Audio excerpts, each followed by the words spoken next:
Hey, welcome Broncos! Crossing the Alameda is back, and we're bringing the class of 91 stories from front and center and maybe from behind. I'm AJ Ribley, and joining me today are my classmates and co-hosts, Mike Klein, coming in from the mighty UK. Kleiner, good to see you.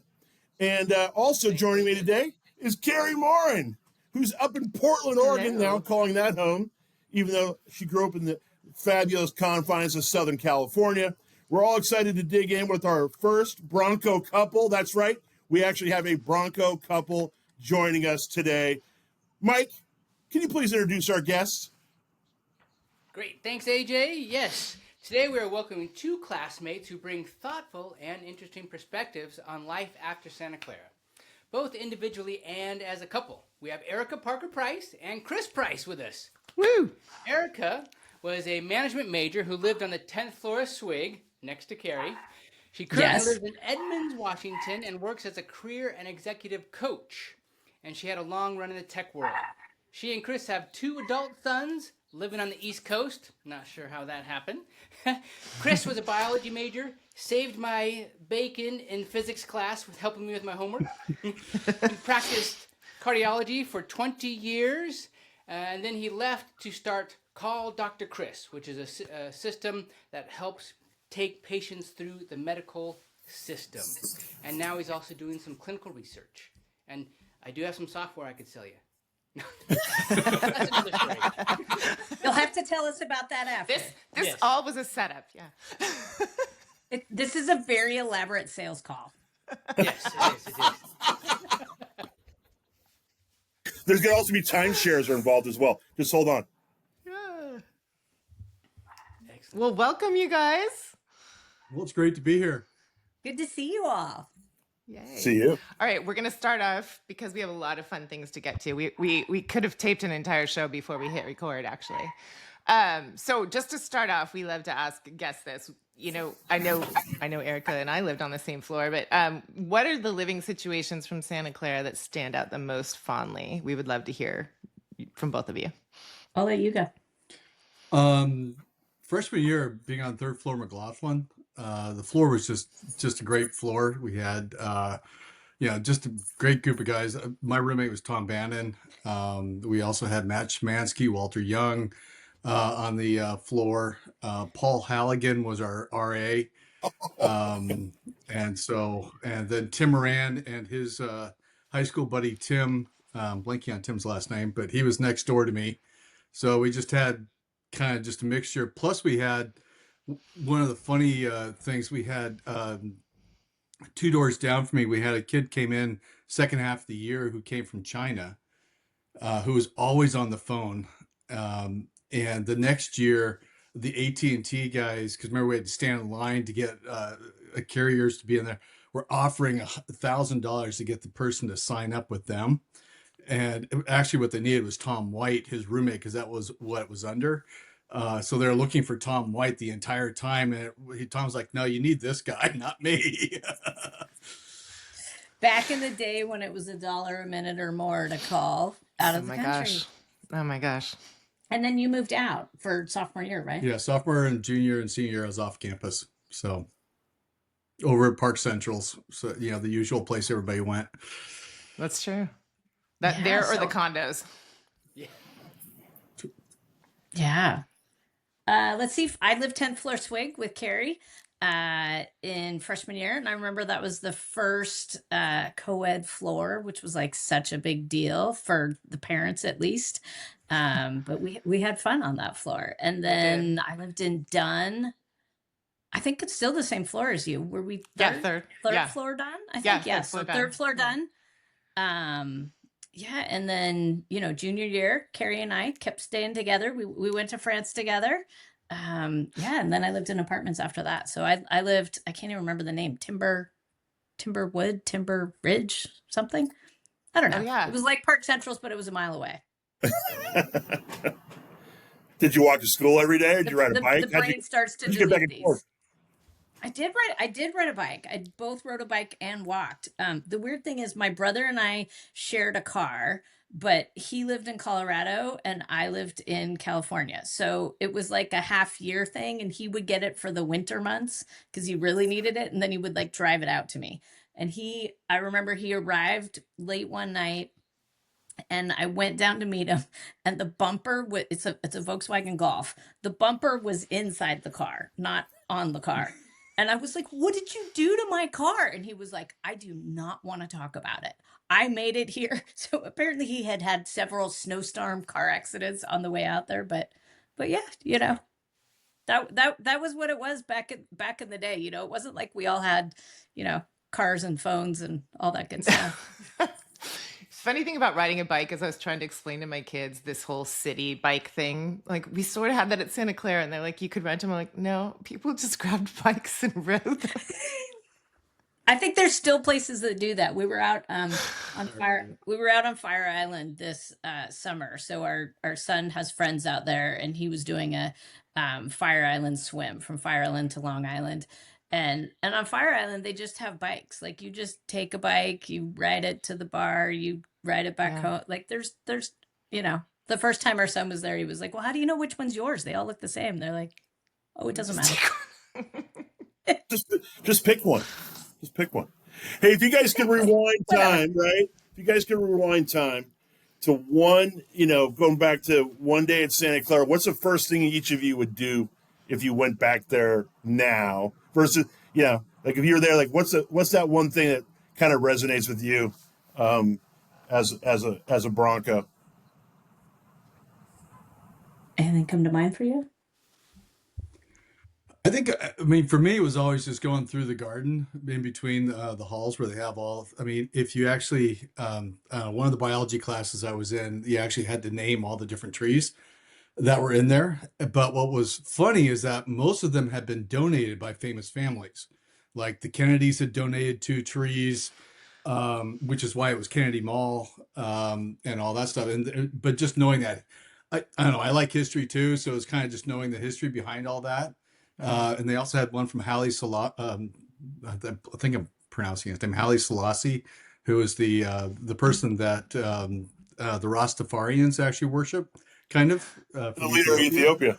He donated a tree there. So so it's just, there's all this history there that I just love. And it's just a beautiful, quiet place to walk through. That's nice. I still learn history things by being married to him. Like, literally, these are things I don't even know. My answer is going to be way less deep. Like, the thing that came to mind when you said it, AJ, I thought we had a lot of fun on the boat dances, just going into San Francisco for the weekend. So right? So that's, so you go right to the boat, right to the boat. Way less. Yep. You get points for even remembering that. You loved it. So. Well, and I will tell you, I didn't remember it until right that moment when he was like, I was like, "Oh, we had fun. I don't know. We'd cruise around. They'd point out Alcatraz. We'd, whatever. We had a good time." I think that's a summary of our time at Santa Clara, though. I think we all had a very good time, and it's amazing we all graduated and lived. Yes, that has been a common theme of the podcast. Do we all say that? We all rejoice in our celebrations we had at Santa Clara. Yes. Oh, well, I know man. it's a big event that we all had at Santa Clara, and I'll ask you first, Chris, because I know Erika, you weren't on campus if I remember or if I understand correctly. So, the 1989 earthquake, that was quite a historical event for all of us who were there because it loomed large in our lives. So, Chris, where were you when the earthquake hit? I was in my apartment at Park Centrals, and what was interesting is that one of my roommates had a 150-gallon fish tank, and so when the earthquake hit, we were watching the World Series because it was the Battle of the Bay. It was San Francisco versus Oakland, and my 2 roommates were Oakland A's fans, so it was like, okay, we'll sit and watch this. And then all of a sudden, the TV goes off, the feed goes, and then all of a sudden, the earth starts shaking. And then my 2 roommates just ran out. But I started thinking, it's like, the way Park Centrals is, the only way to get out is to go underneath the building through the parking lot. So if the building's coming down, that's the worst place to be. Yeah. So then I'm like, most likely I'll survive. I'm just going to hold on to the fish tank because I don't want to clean it up afterwards. But then after it stopped shaking, what was funny, I walked out my door just to see where my roommates were, and where we could see, you could see the pool.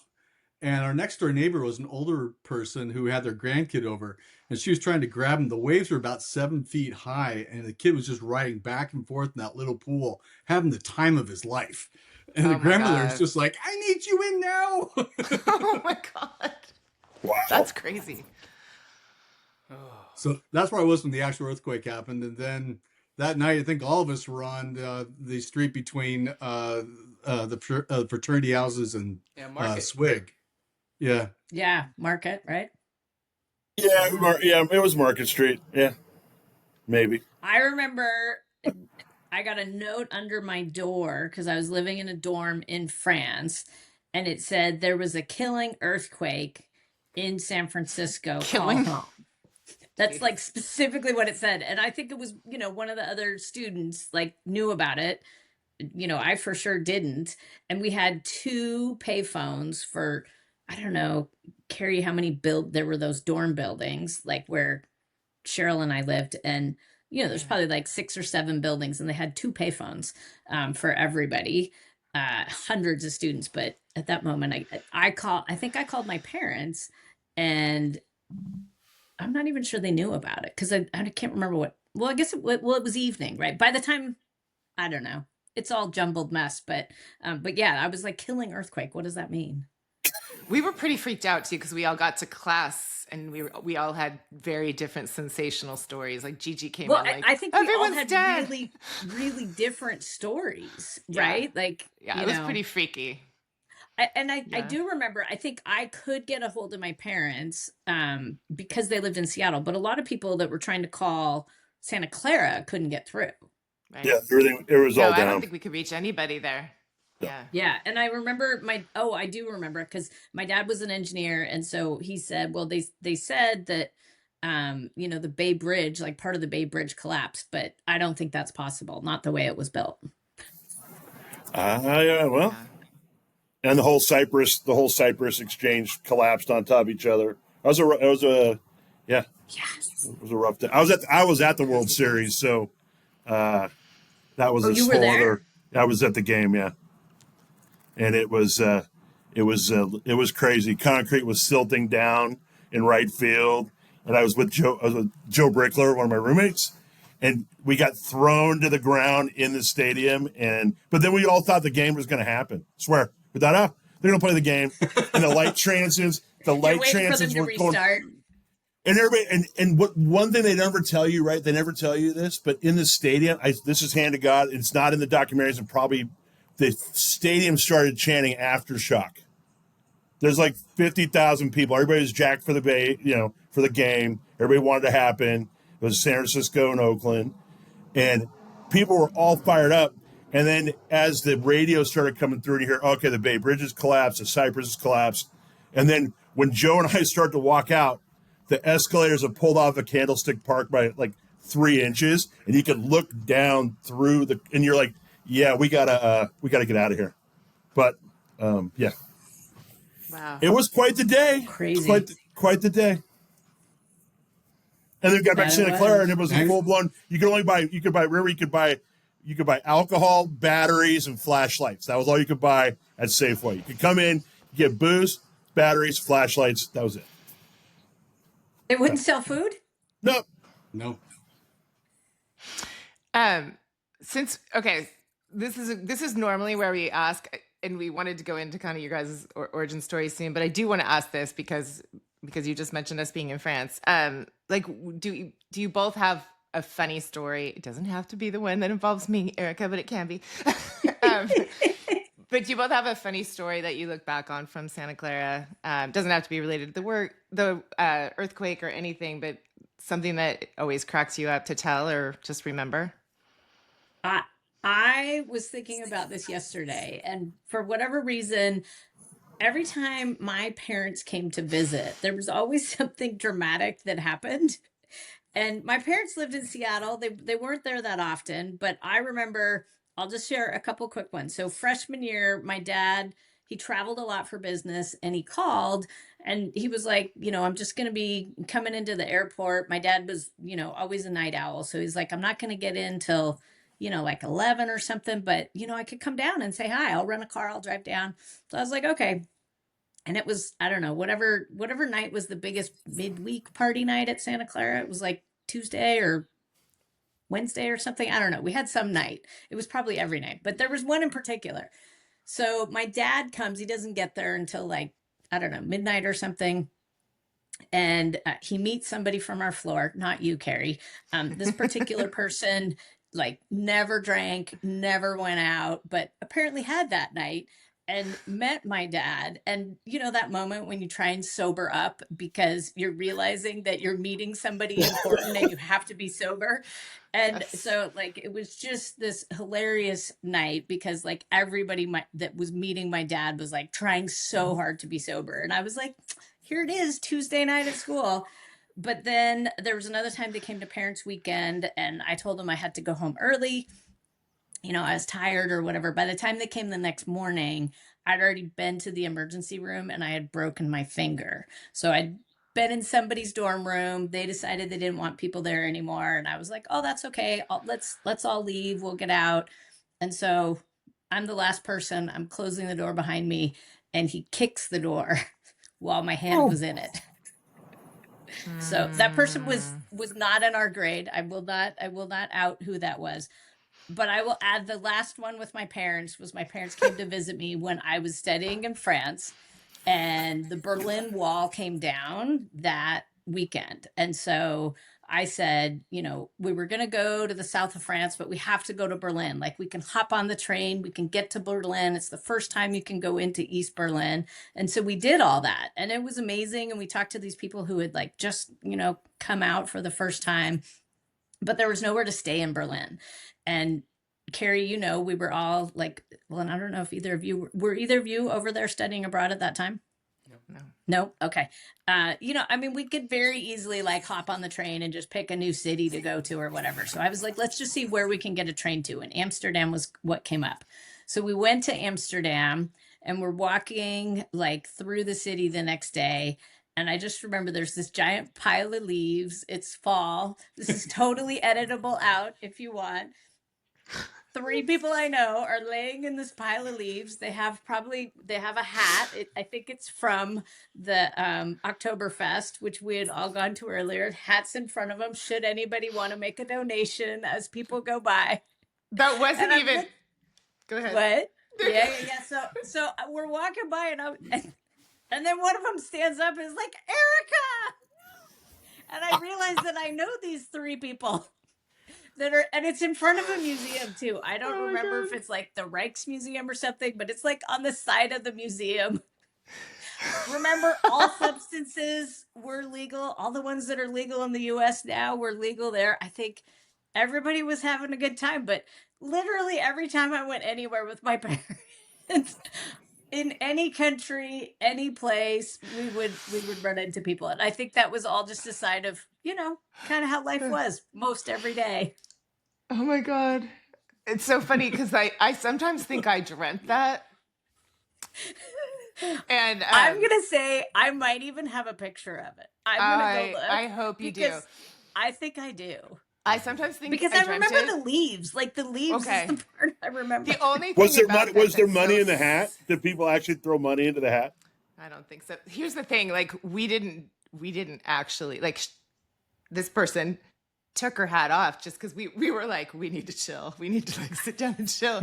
And so just I don't know why we picked this spot. She just took her hat off, and then we looked so pathetic that I think it looked like we were. And maybe someone did throw something in, and that's when we laughed so hard. And we were like, I think that might have been what happened. Like, I don't think that there was ever any intent to be like begging for panhandling. No, like.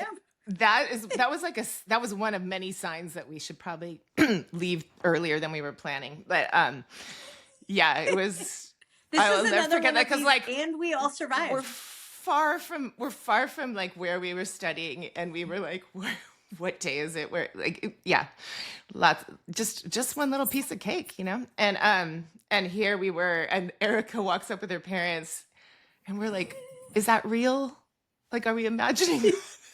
But if you're imagining it and I'm imagining it, I think it's Erika and you walk up and you We say hi, Russ, with imagine your the same parents. thing, so it happened. Great. Oh boy. Okay, so those are some of my stories that we survived. Oh, let's move on to Chris. The only one, the one I still chuckle about, Eric and I were dating, and it's probably senior year. And I don't know, someone brought up something about freshman year where someone was blasting Good Morning Vietnam. Does anybody else remember this? So like Yeah. I don't know. I totally remember. Every Tuesday morning, Good Morning Vietnam would play at what felt like a very early hour. At 7 o'clock. Okay, well, It was fair. because I think my first class was probably 9:15. So after all these years, I'll come out. That was me. Because what happened, and Mike, as you know, being a biology or science major, you know, we'd have our classes Monday, Wednesday, Friday, but Tuesday, Thursday, we'd have to get up at 7 o'clock to do lab. And so the guy across the hall and he was an ROTC, and he had to get up on Tuesdays and Thursdays at 7. And we were just tired of everybody stumbling home drunk at 3, 4 o'clock in the morning. So we decided, we got to be up. Let's wake everybody else up. And I had a large collection. I loved the movie Good Morning Vietnam, and especially Robin Williams. And it was perfect because it reverberated off of Kennedy Mall. Like no one could tell where it came from. And for weeks, there was posters, please tell us who this person is so we can get them. I mean, you want to talk about being, you know, probably one of the first people to be, what's it called? Blacklisted or not black, but canceled. Canceled. We would have been canceled back then if people found out. So I kind of appreciate it. I mean, it was a good gag. Like the bit was funny. Like, cause I was on that side I was on 9th floor swig on that side of the mall. And I'd be like, interesting. And as it kind of, it was harmless, except for waking no, it was totally up. harmless. And as it rinse repeated, it just got funnier. Like I'm like, all right, this is a good bit. It was a good bit. I mean, so I applaud you for how good that bit is. There's a lot of misadventures in that mall. I mean, Erika brought up the birds. Though, is that, pardon? Yeah. You remember the birds just attacking people in Kennedy birds Mall? that would dive bomb you? Oh, yes. Coming out of the food place. Yeah. Oh yeah, I think we all got attacked by those birds. Definitely. Especially if you had your hair up in a ponytail, it just went for it. Oh yeah, exactly. They were building nests, right? Yeah. Totally. So what did you find out senior year then that Chris was the one playing Good Morning Vietnam? Well, that's the thing I chuckled about. We were talking about it, and then my roommate kind of said, well, you know, Chris, you're the one that did. And she looked at me and just said, we never would have started dating if I knew that. Yes, I did not know for a long time. Yeah, so Chris and I started dating not right after, but like a month or two after I got back from France. So middle of junior year.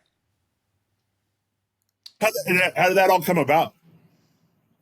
As our first Bronco married couple, it's very interesting. Like, okay, inquiring minds want to know, like, how that come about. Well, we can share that story. So I will say we had a good mutual friend in common. So Chris and I had never talked before that time, but Brett Kea was our good mutual friend, and so I would go to psychology class in alumni science, and those guys would always be coming out of their biology class. And so they would always be sitting around there talking, and I would talk to him. But like, there was this one guy, Chris, that I'd never talked to because I don't know, he was shy or he didn't talk or whatever. But one day I went up towards class and he specifically wanted to talk. And so he was asking about a paper from a class that I was in, and I think he asked if he could borrow a paper, and he said he'd take me out to dinner if I gave it to him. And I was like, okay, whatever. But I was having a good chat. So we were sitting there. I was probably 10 minutes late to my psychology class. I remember I walk in and the teacher says, like, okay, question number 10. And they're doing a like pop quiz, like just write on a piece of paper, like there's no form. So I've obviously missed the first 9 questions to this quiz. And then at the end, he says, okay, how many of you don't want to turn in this quiz? And I was like, And he's like, of course, everybody knows you don't want to turn the quiz in, Erica. But he was teaching us something about, some psychology concept about how you, I don't know, had agency or could choose or something. But Chris did take me out on our first date. He took me to the Chart House, which I have to say, for anybody of our year, dating wasn't really something that we were known for. Going out on dates, going to restaurants, that kind of thing. So, yeah, he followed That's us. a lot and of game got right my there. phone number. Yeah, that's A impressive. lot of game. Yeah. Don't know what to say. But honestly, just kind of evolved out of the blue. As much as we had mutual friends, we'd never spoken. And then, he went for it. He asked me out. He took me on a date. And then, I don't know. What are we, 37 years later, maybe? I don't know. Wow. Well done. 35. Well done, kids. I don't think I'll make us that old. It was 90, right? Yeah. When did you get married? 95. Oh, same with us. That's cool. Yeah. So, post-graduation, you went to Creighton. Yeah. I had told Chris that anywhere he went to medical school, I would go with him. So we'd been dating for like a year and a half at the time. You can look all sweet, Carrie, but at the end, I didn't do it. So it's not really such a sweet story. So Chris applied to like up and down the West Coast. Like he applied to Georgetown. All those places sounded fine to me. You didn't get in those places, right? Am I giving away too much? No, I kind of blew my Georgetown interview. You can share that story. Well, I'll let you finish it. Okay, so he got in at Creighton, and I was feeling a little bit less compelled to move to Omaha, Nebraska, where I knew no one except for somebody who was going to be like studying all the time. So I decided I'd move back up to Seattle, and 2 years after that, I would move out there. In the meantime, I got a job at Microsoft. I was still feeling not super compelled to move out to the place that he had already decided he didn't like. So we stayed together, but we were apart all those 4 years. And I did not move out there until 99. After 4 years after we got married, he ended up doing his fellowship out there. So I did go. And his friends from Omaha did say, "Is Erika coming this time?" Aww. And I said, "I'm married now. I was 20 then. I was dating him. It was different." So how long did you guys live out there? For 3 years. And then I kind of drug us wherever we went for residency and fellowship. Because what most people don't know is you have a match for those things, and the match tells you where you're going. You're legally bound to go there and be there. So afterwards, I just said, okay, you get to pick where we end up in the end. And so we moved back to the Seattle area afterwards. Cool. Yeah. Chris, where are you from originally? That's a hard question. I was originally born, I'll give you the short version. Born in Salem, Oregon, moved to California, lived in LA until I was 7. Then we moved back to the East Coast, where we lived in Northeast. Then sophomore year of high school, went to Atlanta, Georgia for a year. The last 2 years of high school, I was in a small town called Eindhoven outside of Amsterdam. So that's kind of one of the funny things. I think Tommy Bannon, my freshman year roommate, thought I was an international student because here's this kid coming from Holland. And it was kind of funny. The first time he starts speaking very slowly, like you all do when people think they don't know English. And I'm like, dude, I speak English. It's okay. That's hilarious. So I'm kind of from all over. Well, how'd you guys? I mean, Oregon, my home. Yeah. How'd you end up in Santa Clara? I mean, both of you. Like, how did Santa Clara come into play for both of you guys? I've always had a Jesuit education. My parents, my mom especially, always wanted me to go to a Jesuit place. So the freshman year place was Fairfield Prep on Fairfield U. It's the same place where Pat Hoey went. If you guys remember Pat. And you just went there for 1 year. I was just there for 1 year. We were in the same class there. I didn't know him then because actually our high school class was about the size of Santa Clara's total class. But yeah, so it was one of those things. And it's kind of one of these funny things back then. My mom said, okay, you can pick any school you want to go to. So I got into USC in Santa Clara because I always wanted to go back to California. And then the application came, how to rent in LA. And she was still living in Holland at the time. She's like, no, you're going to Santa Clara. No questions asked. You're not renting in LA, especially where USC is. And it's like, okay, I'm going to Santa Clara. That's how I went to Santa Clara.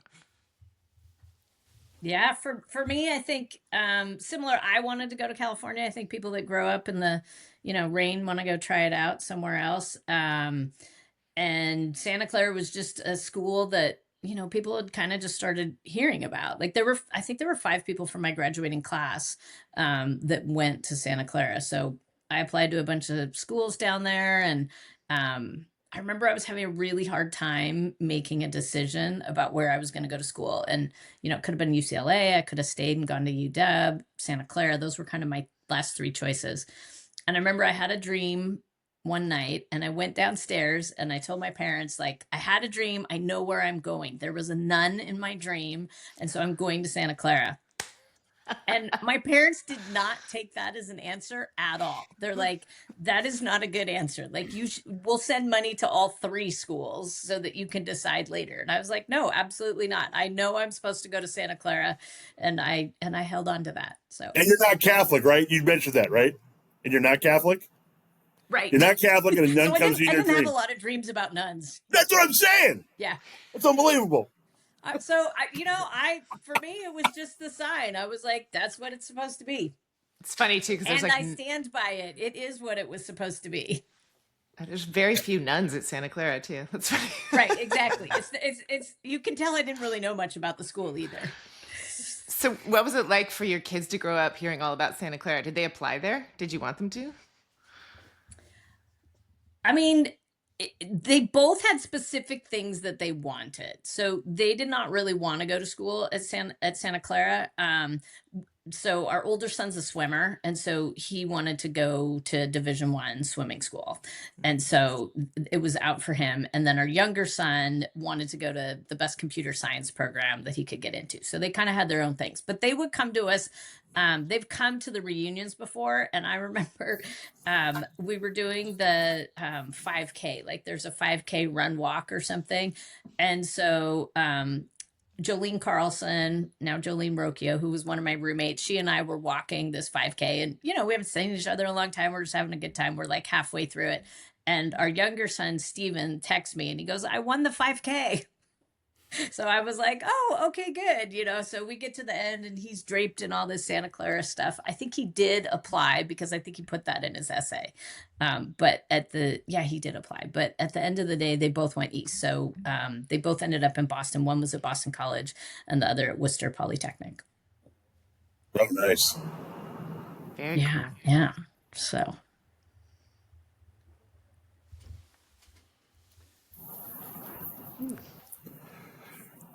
Speaking of your boys, I guess, speaking of your boys, near that they had that. Where am I at now? I'm like, this is going to get cut out by the AI. That's okay. That's what editing is for. I know. What do you find yourselves wishing for your kids back then, or what do you hope that they get to experience on their own now? They're colleges, or they're out of college, right? Are both of them out of college now? So they're basically their young adult life, basically, or are they doing more school? The youngest he has 1 year left to his PhD in AI. Wow. Okay. And is he going to end up in San Francisco with all the other AI? Sorry, go ahead. Sorry. I'm sorry. No. I was going to say, with AI, like if you drive through San Francisco now, every billboard is AI. Like it is it feels like it's the epicenter of all AI. I mean, is your son is your youngest looking toward going to the city, to get into that AI situation, or are there opportunities on the East Coast or? Yeah, it's a good question. He has always been supported and funded through the material science department. So what he's been doing all along is in the metal space.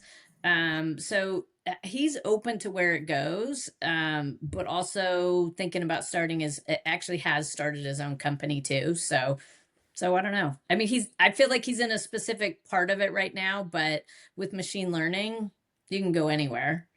Like, not saying that it's easy and it works for everybody, but that all the different domains are possible. Oh, wow. But yeah, I mean, I think one of the things that's interesting, as much as I work in the space with people that are changing jobs and being impacted by it, the US is so all in on AI compared to the rest of the world. And I don't know, Mike, what your thoughts are, but like here it seems like absolutely everything is AI no matter what you're in. Like, you know, it's just kind of insane how quickly everything's moved. Yeah, we're catching up. It lagged for a bit, but I think people now, when you travel, when I go to meet customers, every conversation is AI. Yeah. Well, I want to hear more about the two of your careers. So I know, Chris, last time I talked to you, I think you were still, doing surgeries and being a cardiologist and quite active in that, but maybe not so content with it anymore. But let's start with Chris and Erika. I want to hear more about your journeys, your careers. What's been your like proud moments? What's been challenging? What are you doing now? Yeah, no, I mean, my goal was always to go off to med school, even when I got to Santa Clara. It was a goal of mine since I was 6. So I know there's a lot of people out there, but my mom was a critical care nurse when I was 5. She took me into the ER to show me why not to ride a skateboard because the person had broken both arms and everything. And so she worked there, and I, just grew up in hospitals. So it was kind of like always my dream to be there. So was always a plan of going to med school. And then with the med school journey, just there was 3 to 4 years of residency, then three years of fellowship, and you can do sub fellowships and all this stuff. And it can be, so by the time I finished school, I was 31, which was hard for the first reunion we went back to, which was our 10-year reunion. Because everybody's talking about, oh, I've switched jobs twice. I've worked here to here. I'm like, I'm still in school. So it was a little hard, but it was good because it was worth it in the end. And then became a cardiologist, moved up here to Seattle and practiced here for about 15 years, and then still loved it and still would keep doing it. But in 2017, I got diagnosed with an autoimmune disorder. And it kind of kicked me out of doing the long 90 to 100-hour weeks that were required. Just so took some time off, got healed up, then started my patient advocacy business, which, as anybody knows, the medical field is extremely confusing. It speaks in its own language. There's so many different ways that you can get through it, and a lot of people just don't know which questions to ask.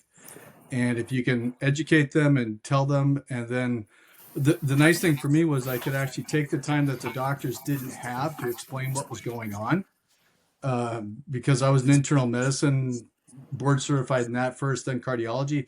It covers everything but peds, psych, and OB. So I could really cover a lot of people and their questions and things like that. So did that for a number of years. And then last year, a buddy of mine who's an ER doc, they started a research company, and they asked if I wanted to come take a look at it. And so now and then love the idea of getting back and seeing patients and just taking the time to explain things to them and do that. So we're doing studies on the GLP-1s, or the Ozempic-like drugs, and what they're being used for. They're using them for like smoking cessation right now, high blood pressure control. And then we have other drugs in the cardiology field where cholesterol and heart failure and stuff like that. So it's just a lot of fun because you get to sit and just kind of talk and get funny stories from people, and that you can just tell back to other people. And, like I remember my favorite story I love telling people is the first person I got to admit when I was in Portland. It was at the Portland VA up on OHSU. Mm-hmm.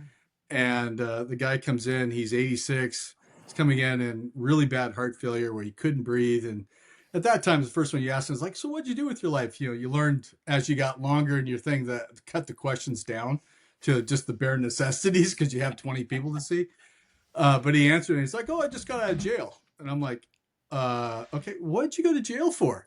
He goes, well, my 5 buddies and I took our life savings and bought a couple keys of Coke, and we were just selling them. I'm like, oh my gosh. But he was completely harmless, and we looked it up. He was in the paper, and and all that stuff. And it was like, okay, yeah, these are the people you meet, and the stories you can tell. So it's just a lot of fun that way, and that's what I missed when I left cardiology. But now doing the clinical research, it really is kind of that way. Amazing. Amazing. All the good that you've obviously done. That's awesome. And then you still get to do that and help patients. I know it's tough to understand all the jargon if you're not trained as a medical professional. And so to have someone like you, that's a gift, man. Thank you. Thanks for providing that. No problem. Well, I always thought that it would be a good, at least in between job for him. He doesn't actually do much of the patient advocacy anymore. But he had done it for my family and our friends for so long. I'm sure and you're a doctor. Can I ask you a question? Exactly. Yes. And, he'd be like, did you know this? And I was like, no, they've never told me that. You know more about my family than I do. We get back when we all had, shared voicemail or in the answering machine world, the things people would leave on our answer machine for my husband. I'm like, I don't want to hear that. Oh, exactly. And remind me, what kind of physician is he? He's obstetrics. Oh, okay. So, got it. yeah. So you got all the stuff. Oh, the pregnant family members like, is this describing Is stuff? this normal? Yes. Yeah. Yes, Very funny. exactly. Yes. Well, and Chris gets a lot of questions from like our friends about their kids, and I remember one of them, he's like, I'm going to ask him some questions. So it'd probably be good if you step out, you, the parent, step out. And the dad was like, no, we share everything. It's okay. I can be in the room. And Chris said, no, it's really best with teenagers that I'm able to ask questions. And then the kid goes, is it about sex? And Chris was like, no, actually, I'm not going to ask you any questions about sex.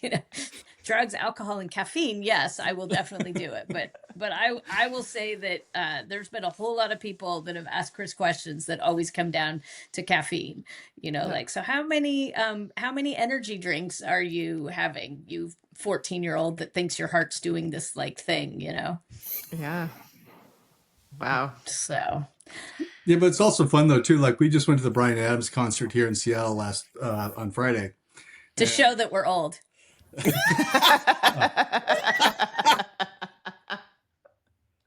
it's kind of funny. We're walking in, and all of a sudden, someone yells out, "Hey, Chris!"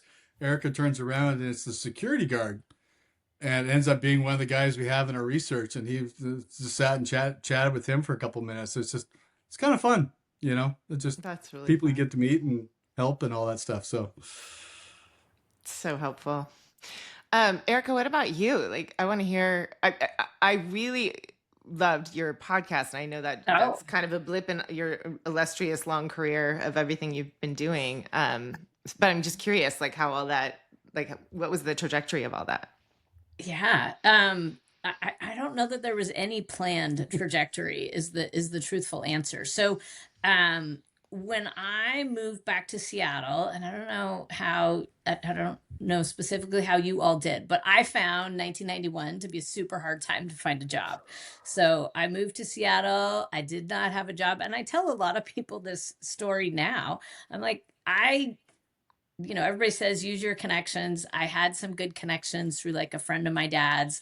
I got a job in Nordstrom selling hosiery. That's what I did for the first year, like Carrie, back then, like nylons were a thing, we had to wear nylons to go to work. It's a whole department.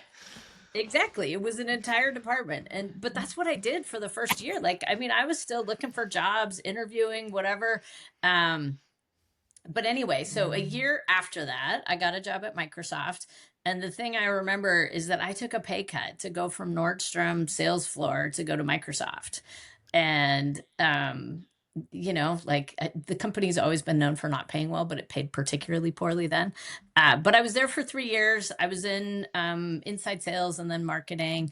And then Chris and I were going to get married. So he was done in Nebraska. He was moving back to well, he was going to move to OHSU because that's where he matched.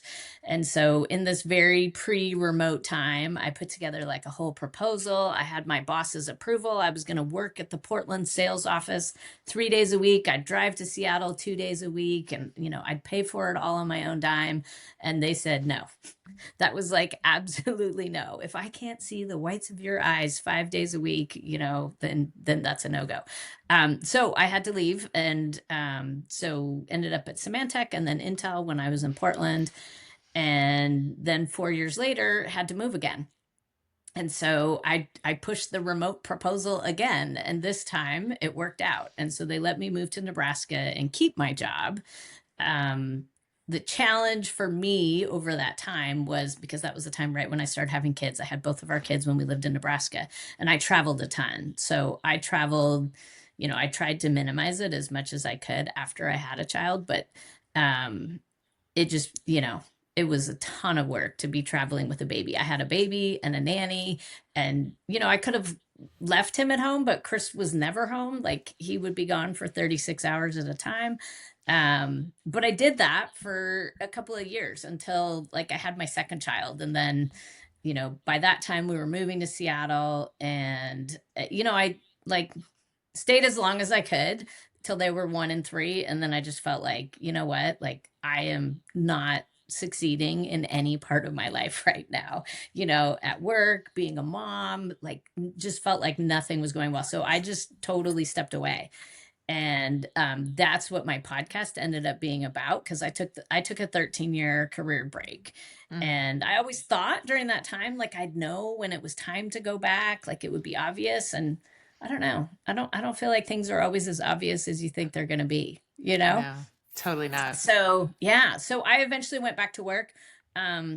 Chris does a really good job of minimizing health concerns, but like there was growing health concerns in his life. And I really felt like, one, I wanted to go back to work, but two, it was important that I go back to work. He was still working full time as a cardiologist. You said you had an autoimmune condition. His heart stopped 4 times, so he didn't mention that detail.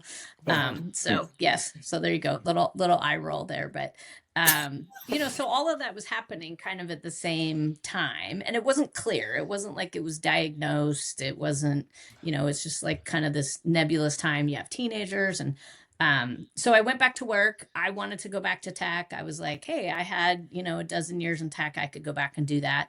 The industry didn't exactly feel the same way about it.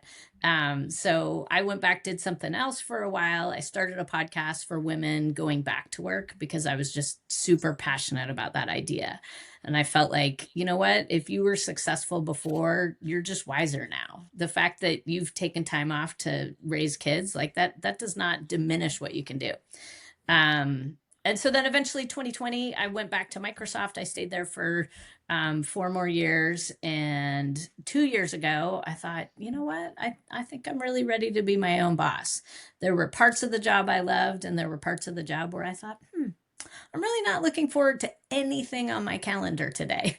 Yeah. Maybe that means that I'm meant to go do my own thing. So I left then. The tiny part of what I'd been doing there was coaching people. And I decided that was really like entirely what I wanted to do. And I'd been doing that on the side for a number of years, but that's what I do now. Awesome. Amazing. Yes. But for anyone who wants... journey. For anyone who wants to go back, it's still available. I think it's Ready, Pause, Go, and it's just brilliant. And I think maybe because it's just the area of work I'm into, like, you know, people in their next chapter. It's just it was brilliant and timely, and I'm so glad you do that work. Oh, well, you're awesome, Carrie. And I know you work in that space, and I just think, I don't know. I think we only get one precious life, you know, and you want to live it to the best of your ability. I will tell you the name of the podcast, not promoting it, but I had to change the name because nobody could remember the name in order. So I'm really glad you got Ready, Pause, Go. It totally made sense to me. I changed it to the Career Butterfly because anytime people would be on I would be interviewing people on the show, and they'd be like, you know, and they'd get like ready, set, go, pause, you know, like some version of it. And I was like, if my guest can't remember the name, it's probably, you know, from a marketing perspective, maybe not. So Well, Landon, I was your target then, because There you go. I think it's awesome. I was like, oh my gosh, all these years later, Carrie knows what it is. I'm impressed. So I'm glad to know somebody got it. That's awesome. Hey, if you guys could give one piece of advice to your 91 self, what would that piece of advice be? Going to me first. Okay. I don't know if you have something. Yeah. I mean, just knowing how, just like what Erika said, we only have one life to live. Enjoy every moment you have, live it to the max, but still do things, because you never know what's going to turn around. I never thought that I was going to not be able to work and do the thing I really love. I mean, because my Zen moment is actually when everybody else is crashing. That's when I'm at my most peace, where I can just keep control mentally and just kind of make sure everything gets done right. But when that gets taken away from you, you never know when it's going to get taken away from you, either from a car accident, illness, anything like that. It's just enjoy the time you have and make the life of the fullest of that at the time you have it. Well said. I think if I was to go back, I think I would say that relationships are the most important thing, and to do what you can to keep those relationships and to keep building them as you move forward. Like, I think I think Santa Clara was a perfect example of a community where you had some close friends, but you also feel closeness even to the people that aren't your best friends, because you have that shared experience. Like there's somebody in Seattle that I've met in the past couple of years. She's also class of 91, but we didn't really know each other. But we've picked up and become friends now. So it's just, I think relationships and community are super important. Nice. So good. And here we are with you guys. I know. And we cannot appreciate it enough. Really, seriously, it is, great stuff. Yeah, we're gonna have to wrap up and do the fast Fast five. five. Yes, we have something called the Fun and Fast Five, where we ask questions and you can each jump in with your answers without thinking, just kind of whatever comes to mind first. So, AJ, you're first. All right, here we go. This fast five, kids. Right at the top of your head. If you could have coffee with a historical figure, who would it be and why? I mean, Jesus is what came to mind for me. You said fast. I'm going. I like it, and why? What do you want to have coffee? What do you think Jesus would drink? You think he's a flat white guy, mocha guy? What do you think? Well, I don't drink coffee, so I think I'd be difficult off the start line. I would say, like, can we have tea? So that makes me difficult, I guess. But I don't know. I think I'd just listen. If I could have coffee with Jesus right now, like, I would just listen. What about you, Chris? Oppenheimer, just to discuss that thought of why you let the Pandora's box open. Cool.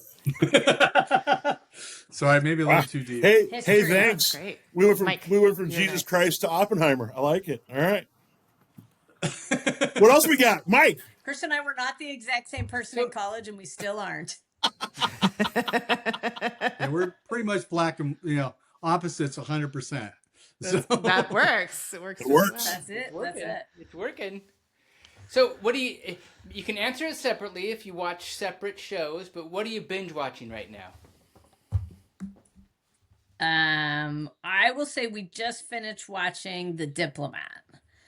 And I thought it was really good. I don't know if you've seen it, like the British embassy Carrie or Russell. American embassy in London. Yeah, it's Carrie Russell. Yeah. I've heard awesome great job. things. I have not seen it. Oh, I All like three, it. all three seasons. All 3 seasons. You just cranked it all through. We All did. 3 Yeah. seasons. Yep. Yeah. Cool. Anything else you want to add? I'm always watching NCIS, so that's a whole nother thing. So Okay, as a doctor and a scientist, obviously some of it is factual, but sometimes they take some liberties in some of these things. Well, they take a lot of liberties, but it's not my field because I can't watch medical shows. Brendan, Like, neither. the minute I cannot watch, I mean, the minute I started med school, I stopped watching ER because it was being at work all day. And it was like no break. So yeah, but the comedy and the little things. Yeah, it's the Hollywood drama or things that makes it entertaining. I will say when ER came out, like I tried to get him to watch it and I was like, no, it's really good. And he would be like, no, there's no way, you can't do it in the ER. You need to have admitted them. They need to be on the floor, like, and I was like, okay, you are ruining the show. I can't watch it when you're in the room now. So we were in New Orleans when my husband was in residency there, and he came in from the ER, and I was watching it, and he was like criticizing left and right. So funny. Exactly. He always said Scrubs was the only thing that was even close to accurate, and it was a comedy. Anyway, okay, next, go-to comfort foods. Potato chips. You said what comes to mind. I will say potato chips. Yes. Good. The other thing that popped into mind was lasagna. I will say from a dating perspective, Chris took me out on a date. He also made me a full lasagna meal junior year when we were first dating. So he kind of won on that too. Yeah. Dude, so much game. Chart house, lasagna. Holy crap. Yeah, I thought like in college a date was like riding on someone's handlebars. That was a date. I'll see you at the hunt. Right. I mean, this is like my only date in all of college, Yeah. It's not like I was comparing it to other dates. But it was the thing we taught our boys though too, is that you have a boy that knows how to cook when they go to college. Yes. They're highly sought after. Yes, it's a great skill. My sons have been grateful for that. Comfort food? Mac and cheese. Okay. Homemade mac and cheese. All right. I got a good crock pot recipe I'll send you. It's pretty dope. It's pretty good. I want it it's to like, you, AJ. where you're like, Send it to me. It's very crack addicted, kind of like, it's like, yeah, I'll send it to you. Are we going to be doing like recipe sharing for the Sure. reunion? Yeah, why not? I mean, just from this We could podcast, I have all these ideas. Like, we should have had 100 outtakes. We should have recipe exchanges. We have more stories to tell. We need to get the photos up. We're gonna get it. We're gonna get there. We're gonna get there. Recipes. Well, I'm sure. impressed that you had the idea for it first, Mike, and that everybody's jumped on board because I think it's super cool, and I love the name Crossing the Alameda. I think is fabulous. That was scary. That was Carrie. Well, Erika, you remember when we got back and we were like the only ones looking both ways, and everyone would laugh at us because it got closed while we were because abroad. it got closed. Yeah. I actually forgot that it was them, but I do remember being the one that was like standing at the curb watching for traffic and people laughing at you. But that's why, because we were like 3 months late. Yeah. Funny. Okay, if you were not doing what you're doing now, right, and there's no skill set, you wouldn't even have the skill set. What would you do? What might another career have been that you would pursue, regardless if you had the skill set or not? What would be that kind of? What's that? Boy, I would love to have done that job. Mine's landscaping. Always has been. So a little different. Really. Chris Price. It's like an onion. Keep peeling them back. It's so good. No, it's just fun being out in the sun Landscaping. and just kind of working with your hands. And picking out You didn't trees. expect it. I need some help. We'll send him over. We can send him to London, then we can send him to Madrid. For me, I would be like a marine mammal biologist. So I took absolutely zero science classes at Santa Clara, so I was nowhere close to that. But I think it'd be pretty cool to be out on the boats, studying the whales. We have a question. Do you guys dive? Do you guys scuba dive? I do not. I have asthma, and so I'd always sort of been encouraged that it was not a good thing. So I will say the first time we went snorkeling together was in Hawaii. Right after we graduated, we went to Hawaii. We went snorkeling, and Chris's family, they weren't really big ocean people, I would say. And although we were both swimmers when we were growing up, so he's a great swimmer, but not necessarily an ocean person. And I was like, no, it's going to be really cool. Like, we'll go out, we'll snorkel, you see all these cool things. And his biology mind like overrides any sense of wonder and awe. Like he sees everything as poisonous out there. I'm like, look at this, and he was like, did you know what that was? Which island? But I interrupted your question, AJ. No. You didn't know which island were you snorkeling? Which island you guys snorkel off of? I think it was Kauai. Just Kauai. Oh, beautiful. North Shore, Yeah. or were you up in Honolulu Bay, or were you down in Poipu? I don't know if you know, but this was 35 years ago. So It's near Poipu. Nice. So nice. Have you been back to Hawaii since that, or no? It's time to go back to Hawaii again if you haven't been there. We've been there, but actually the last time we went snorkeling, we were in Australia. There's a place called Lady Elliot Island. Yes. Because our youngest son was doing a semester abroad in Melbourne. And we decided to go over there because his semester ended at Christmas, and why not have a nice warm Christmas instead of the rainy, gray sky one here in Seattle. So then we ended up going to this little island, which is the most southern part of the Great Barrier Reef. And so we went snorkeling off that, and you got to see the turtles and the manta rays and the stingrays. And the only thing I can say is you actually look at these sea turtles in the thing, and it's like watching Finding Nemo. They really do look like they're stone riding the surf waves in the cartoon. Yeah. They're quite mellow. Like, man. My son's landing in Australia right now. As we speak, my son is landing in Sydney. Oh, that's awesome. He'll have a great time. That island I thought was so cool. You fly out there, and it's a ways out there. It's, I don't know, an hour flight or something off the coast. And the landing strip is the entire width of the island. And I mean, there's some stress involved, particularly in taking off, that like you get airborne before you end up in the ocean. It's amazing. One last question for you. What's one thing on your bucket list that you're actively working for? Or towards, I should say. Or it can be nothing too. I'm writing a book. So I will say I wrote a couple books during the time that I was staying home with my kids. I wrote a couple books. None of them are published, but it was a super fun experience. But I'm writing a book that's about the career space, like a couple years in the future related to AI. So that's my bucket list item. So cool.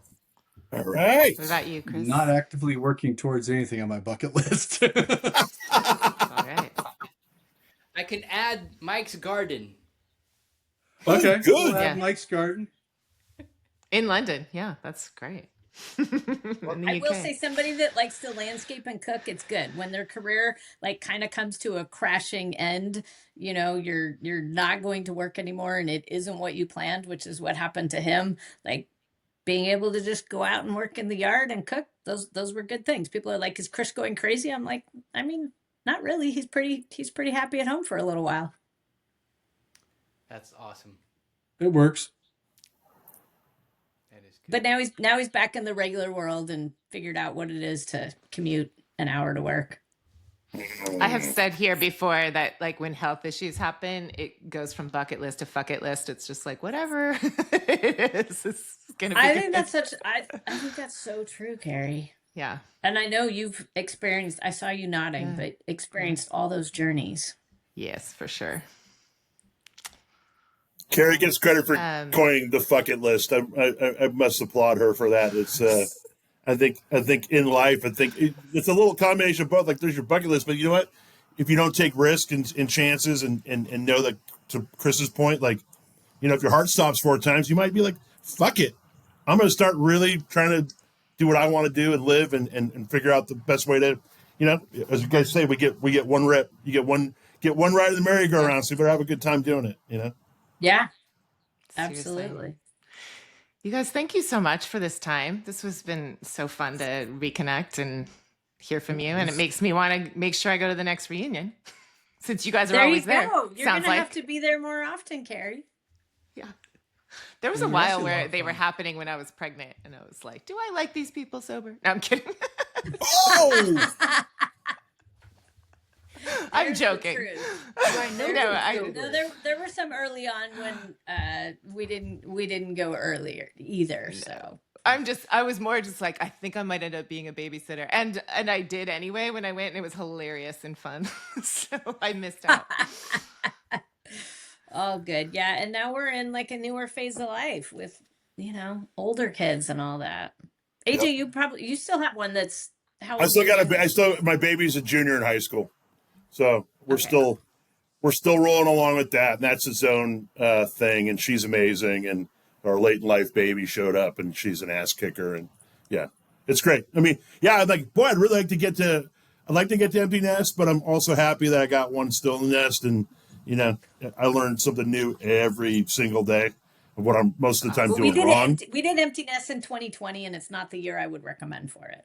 Yeah, it's not so. Yeah, I'm with you on that. That was a rough year. 2020 was not super great. Yeah, I'm with you.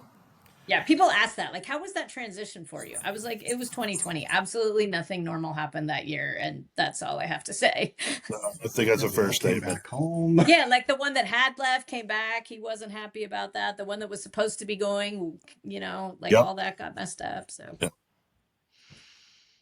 Well, hey, as we like to great. Thank you. Yes, thank you. As we like to say, we appreciate you guys. We appreciate you guys joining and making this a thing, because it's an idea that's becoming a thing, and it's only great because of getting you guys to hop in and come out and share your life experience, and it's amazing, So, as we like to say, thank you for being here on Crossing the Alameda. If you'd like to suggest a guest, share a memory, or join us in a future episode, email us at crossingalameda@gmail.com. That's crossingalameda@gmail.com. And, make sure you subscribe and don't miss an episode, because you know what? The class of 91 Broncos are pretty fascinating. And I want to thank Erika and Chris, and obviously Carrie and Kleiner. And Charles isn't with us today, but he's also an important part of this group. Go Broncos. We love you guys. Thank you so much for joining us today, and we'll see you at the reunion. Thank you. Thank you so much for doing this, guys. It's great to see you guys.